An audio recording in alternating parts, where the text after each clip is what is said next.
ओम श्री गुरवे नमः। धर्मानुरागी श्रोता बंधुओं, आप सब लोगों का इस सत्संग में हार्दिक स्वागत है। आइए कुछ ज्ञान की चर्चा करें। उससे पहले गुरुवंदना करते हैं। ओम गुरुर्ब्रह्मा गुरुर्विष्णु गुरुरेव महेश्वर गुरुरेव परब्रह्म तस्मै श्री गुरवे नमः। अखंडमंडलाकारं व्याप्तं येन चराचरं तत्पदं दर्शितं येन तस्मै श्री गुरवे नमः। मातृवत लालयित्री पितृवत मार्गदर्शिका नमो अस्तु गुरुसत्तायै श्रद्धा प्रज्ञायुता च। ओम श्री गुरवे नमः। भगवान श्री कृष्ण जी का ध्यान करें। ओम वसुदेव सुतं देवं कंसचाणूरमर्दनं देवकी परमानन्दं कृष्णं वन्दे जगद्गुरुम्। ओम श्री कृष्णाय नमः। सद्बुद्धि की देवी गायत्री का ध्यान करें। प्रकाश रूप परमात्मा के रूप में प्रार्थना करें कि हमारी बुद्धि को सन्मार्ग की ओर प्रेरित करें। हे विश्व के स्वामी प्रकाश रूप परमात्मा, हमारी बुद्धि को सन्मार्ग की ओर प्रेरित करें। मंत्र के रूप में इस प्रकार कहें। ओम भूर्भुवः स्वः तत्सवितुर्वरेण्यं भर्गो देवस्य धीमहि धियो यो नः प्रचोदयात्। बोले वेद माता गायत्री की। हम स्वस्थ रहें, इसलिए त्र्यंबकम जी से प्रार्थना करें कि हमारा स्वास्थ्य ठीक रहे, जिससे कि हम कुछ कर सकें, ईश्वर का काम करें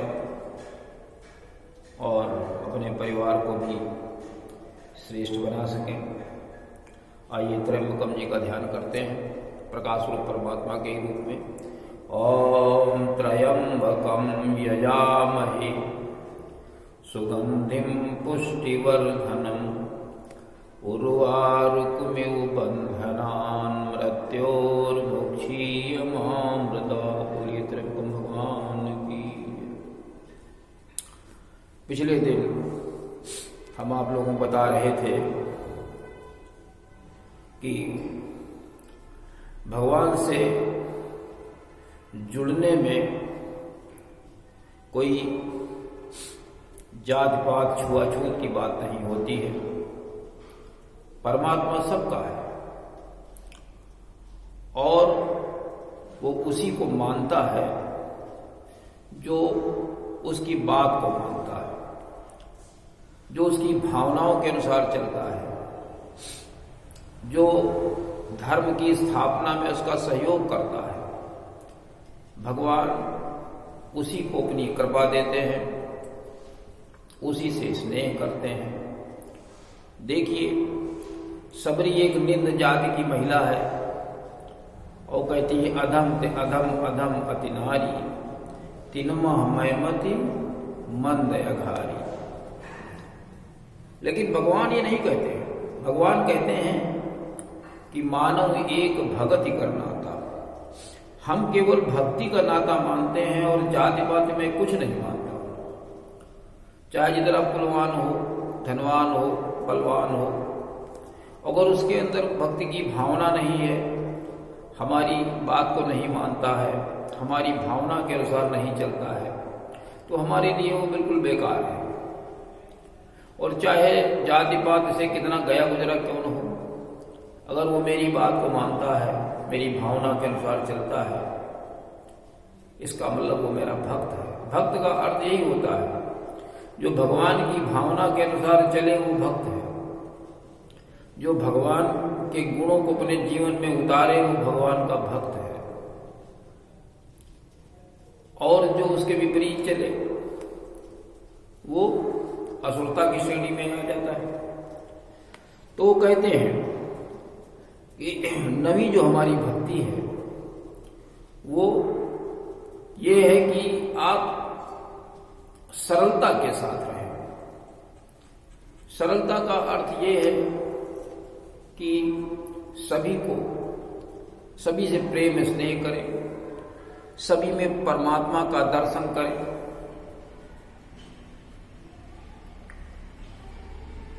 वेद में भी यही कहा, यस्तु सर्वाणि भूतानि आत्मन्येवानुपश्यति सर्वभूतेषु च आत्मानं ततो न विचिकित्सति। सभी में एक ही परमात्मा का अंश है और सबको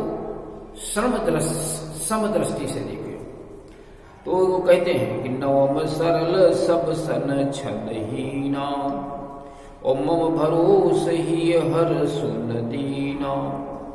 नवी भक्ति क्या है कि आप सरल रहें, सबको प्रेम दे, स्नेह दे, बहुत तामझाम न बनावें और ईश्वर के कार्य में लगे रहें, भगवान के गुणों को जीवन में उतारें और सरलता के साथ में अपना जीवन यापन करें तथा समाज के लोगों को भी उसके अनुसार चलाने का प्रयास करें। और ऐसा अगर आप करते हैं, मेरे ऊपर भरोसा रखें, हम आपकी हर मुसीबत में खड़े होंगे। हर्ष न दीना, और बहुत हर्ष भी न हो और दीनता को भी बहुत ना आप व्यक्त करें, दीनहीन न बन जाए। बाज आदमी ऐसा होता है, कहता अरे हम कुछ हैं ही नहीं। एक मनुष्य होकर जिसकी बहुत बड़ी कीमत होती है और वो अपने को बिल्कुल निर्बल मानता है, भेड़ बकरी की तरह मानता है, दीनहीन मानता है। आप दीनहीन जीवन न जिए, आप परमात्मा के ज्येष्ठ पुत्र हैं, आप परमात्मा स्वरूप हैं, इस प्रकार से कहते हैं। फिर कहते हैं 9 में से जिनके एक भी होगी, तो चाहे वो स्त्री हो चाहे पुरुष हो, चर हो अचर हो। देखिए जटायु तो पक्षी था, उसने भगवान के लिए अपने प्राणाहुति दे दी और भगवान ने उसका उद्धार किया, उसको वहां पर भेज दिया जहां पर उसके पिताजी का निवास था, पिताजी के प्राण थे। तो कहते हैं 9 महा एको जिनके होई और नारी पुरुष सचराचर कोई। चर अचर कोई भी हो जिसके एक भी प्रकार की भक्ति होगी 9 में से।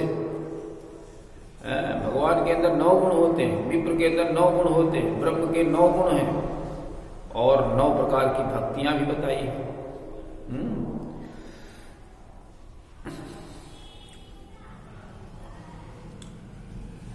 सोयतिशय प्रिय भामिनी मोरे और सकल प्रकार भगति दृढ़ तोरे। 9 में एक भी जिसके होगी वो मुझे अतिशय प्रिय है। प्रिय अतिशय बहुत प्रिय है, एक भी भक्ति हो 9 में से। और तुम्हारे तो सब प्रकार की दृढ़ भक्तियां, दृढ़ता के साथ में 9 भक्ति तुम्हारे अंदर है, तो उसका परिणाम क्या हुआ? जोगी वृंदि दुर्लभ गति जोई, सो कहूं आज सुलभ भई सोई। तुम्हारे अंदर 9 भक्तियां हैं, 9 जो मैंने बताई है, 9 में एक प्रकार की मेरी भावनाएं हैं, वो सब तुम्हारे अंदर है। एक भी होगी वो भी अतिशय प्रिय है।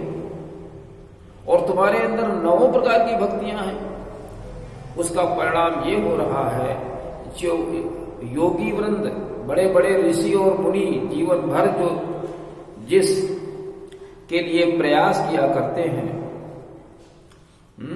वो आज तुमको सुलभ हो रही है। जो योगियों को मिलती है, जो योगी लोग प्रयास करते हैं, योगी वृंद दुर्लभ गति जो योगियों के लिए भी गति दुर्लभ है, वो आपको आज सुलभता के साथ में, आसानी के साथ में तुम्हें प्राप्त। तो कहूँ आज सुलभ भई सोई, तुमको वो आज सुलभ हो गई। ईश्वर भगवान तुम्हारे सामने खड़ा है, तुम्हारे घर में खड़ा है। ऐसा कहीं होता है? स्वप्न में भी भगवान किसी को दिखाई नहीं पड़ता है, अंत में उसका नाम तक नहीं आता है, और आज तुम्हारे सामने खड़ा है। बताइए कितनी दुर्लभ गति आज आपको प्राप्त हो रही है। फिर क्या कहते हैं? मम दर्शन फल परम अनुपा, और जीव पाव निज सहज स्वरूपा। मेरा जो दर्शन है, दर्शन लोग देखने को कहते हैं, नहीं, दर्शन ये 9 प्रकार की जो भक्तियां हैं, यही भगवान का दर्शन है, फिलॉसफी है ये उनकी। 9 प्रकार का जो उन्होंने वर्णन किया है, यही उनकी फिलॉसफी है, यही उनका दर्शन है। उसका कितना बहुत ही अनोखा उसका फल प्राप्त होता है, अनुपम, जिसकी उपमा नहीं की जा सकती है, वो फल प्राप्त होता है मेरे दर्शन से। और जीव जो है अपना स्वयं जो सहज उसका स्वरूप है, जीव का स्वरूप परमात्मा का स्वरूप है, वो जीव परमात्मा का स्वरूप बन जाता है, वो परमात्मा में उसका विलय हो जाता है मेरे दर्शन को जो अपना लेता है। भगवान कहते हैं चलो आप हमें जानकी जी का कुछ अता पता बताइए, क्या बात पूछनी। बहुत तपस्विनी थी, तो वो क्या कहती है? भगवान राम क्या कहते? जनक सुता कई सुधी भामिनी, जानहि कछु करब करि बरगामिनी। गजगामिनी, जनक सुता का कोई जानकारी हो तो हमें आप बताइए। ये भगवान राम स्वयं पूछते हैं।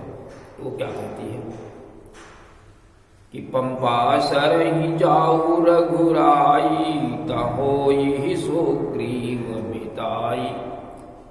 कितना ज्ञान था उसको, ज्ञान की पराकाष्ठा। उसने बता दिया कि पंपा सरोवर आप चले जाओ, वहां सुग्रीव से मिताई आपकी हो जाएगी, और फिर वो सब आपको बता देंगे, जो कुछ भी है वो सब बता देंगे। सो सब कहीं देव रघुबीरा, और जानत हूँ पूछऊ मति धीरा। हे मति धीर भगवान, आप सब कुछ जानते हैं फिर भी पूछ रहे हैं। वो सारी बातें जो पूरी कथा है वो सब वही सुग्रीव बता देंगे आपको। इस प्रकार से उसने सारा वृत्तांत बता दिया, पूरी कथा भगवान को सुना दी, और भगवान का मुख देखकर हृदय में चरण कमल धारण करके और उसने योगाग्नि पैदा कर ली, और अपने शरीर को उन्हीं के सामने उसने जलाकर भस्म कर दिया, और वहां चली गई जहां से कोई पुनः वापस नहीं होता, परमात्मा के अंतः, जहां पर परमात्मा का निवास है, वहां चली गई, और वहां से कोई वापस नहीं आता है। ऐसी उसको गति प्राप्त हुई। तुलसीदास जी ने लिखा, कही कथा सकल बिलो की हरि मुख, हृदय पद पंकज धरे, तदि जोग पावक देह हरि पद लीन, भई जानहि फिरे। वहां से कोई वापस नहीं आता, ऐसी जगह पहुंच गए। योगी लोग क्या करते हैं? पूरी जिंदगी भर जप किया करते हैं और मोक्ष की प्राप्ति का प्रयास किया करते हैं। भगवान ऐसे लोगों को अपने यहां नहीं रखता है। वहां जाओगे, वहां भी तुम जप करोगे, खाने पीने की व्यवस्था कौन करेगा? भगवान तो अपने यहां उसको रखते हैं जो बहुत कर्मठ हैं, साहसी हैं, और वहां जाकर के व्यवस्था को सुधारते हैं और भगवान का सहयोग करते हैं। ऐसे निकम्मे लोगों के वहां पहुंच थोड़ा ही है कि जो वहां जाकर के बैठे सारे दिन अपना माला ही जपते रहे, खाने को अलग व्यवस्था की जाए, रहने की अलग व्यवस्था की जाए।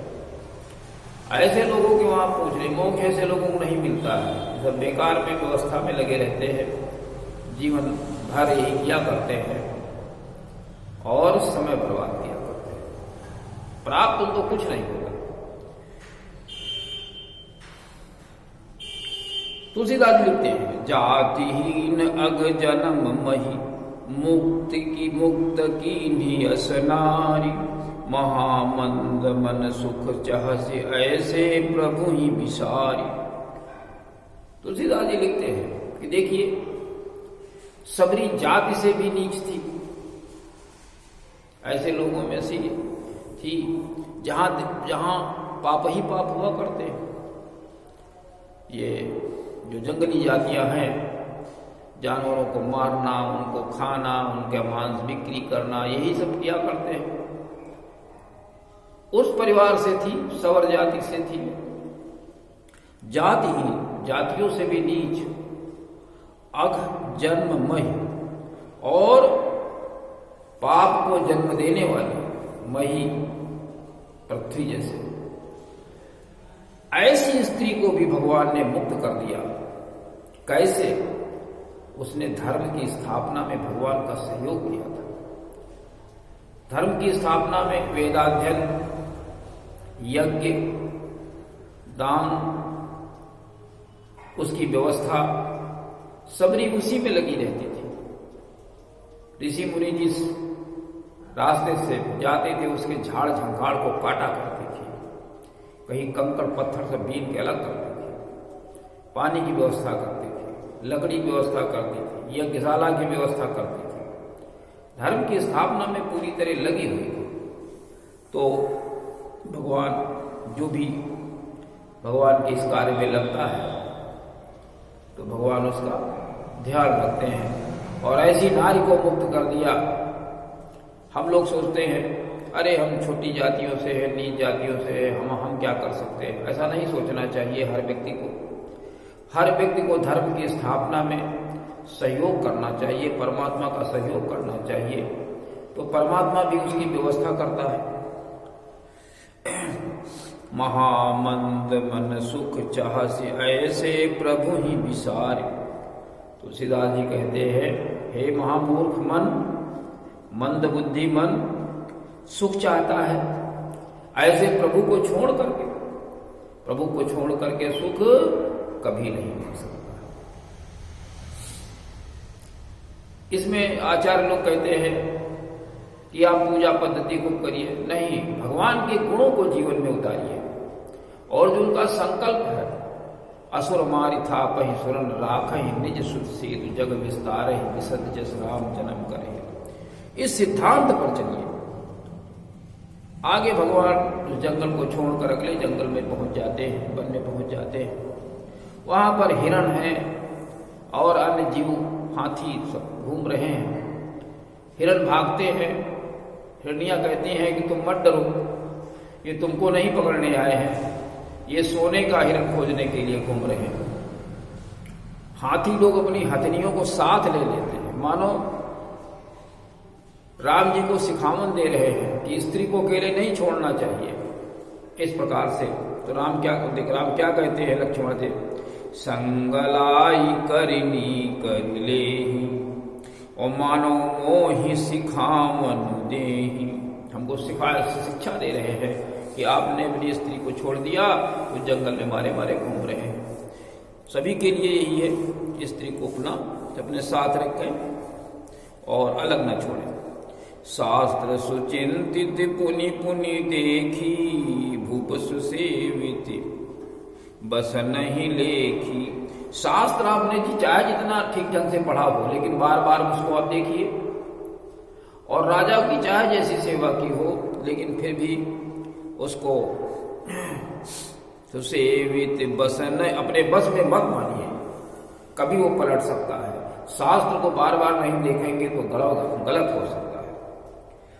राखिय नारी जदपि उर माही, जुगती शास्त्र न पति बस नाही। युवती, नवयौवना स्त्री को चाहे आप हृदय में बैठा करके रखें, लेकिन युवती, स्त्री, शास्त्र और नव, ये किसी के बस में नहीं होते हैं। कभी भी ये इनमें गड़बड़ी हो सकती है, कभी भी ये पलट सकते हैं, कभी भी इनके अंदर खराबी आ सकती है। ये इनको अपने बस में नहीं समझना चाहिए। तो आज इस कार्यक्रम में बस इतना ही समझना है कि भगवान जाति पात से नहीं बना होता है, भगवान कर्म से बना होता है। कर्म से ही मनुष्य श्रेष्ठ होता है। हम श्रेष्ठता के कर्म करें, भगवान का काम करें तो निश्चित रूप से हमारा कल्याण होगा। इसी के साथ में आज के कार्यक्रम का समापन करते हैं। ओम शांति।